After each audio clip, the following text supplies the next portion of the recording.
Paul McCartney album that Ringo Starr hated the most. When the Beatles broke up, some members, like George Harrison and Lennon, felt a sense of relief. Paul McCartney was described as going strange.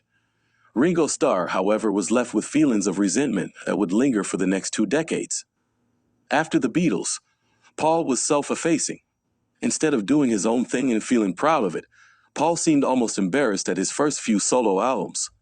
Paul McCartney was portrayed in the rock press as a villain who broke up the Beatles. Many fans and critics were upset the band broke up and blamed him. Ringo was not happy when the band disbanded.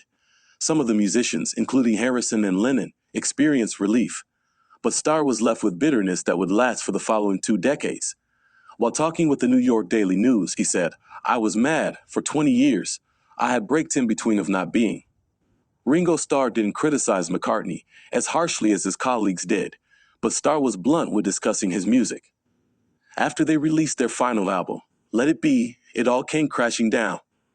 And in the same year, Paul McCartney wrote, performed, and recorded his first solo record to critical acclaim.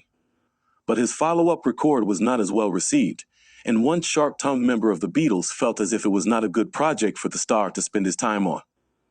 In 1971, McCartney got started on his second record, Ram, almost straight after releasing his first.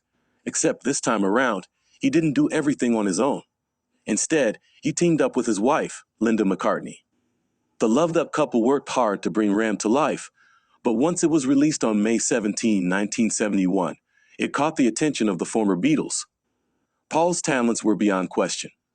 He was perhaps the most influential white bass player of the late 60s, the only one of the Beatles with a keenly developed personal instrumental style. He was also the group's best melodist, and he surely had the best voice. Talking about the album, Ringo said that he was not sure if Paul's career would be good enough like the Beatles. He said to Melody Maker, "I feel sad about Paul's albums. I don't think there's one tune on the last one, Ram. I just feel he's wasted his time. He seems to be going strange." John Lennon mocked Ram. John dismissed it and began an appraisal of Paul's work as soft and lazy. Lennon hated the album, dismissing his former songwriting partner's efforts as music to my ears in his song, How Do You Sleep? He didn't just say it in interviews, he wrote about it in songs and lectured McCartney in open letters. Although the critics may not have grasped McCartney's intent when he released Ram, it wouldn't take long for the cute Beatle to mend fences with them after releasing the hugely successful band on the Run album. Ram was too far ahead of its time for people to understand what McCartney was attempting to do at the time, despite the fact that he might not have had the best history with the rock and roll media.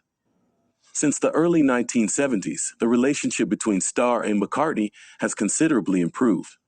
Over the years, they have worked together numerous times, and McCartney worked to get Starr inducted into the Rock and Roll Hall of Fame.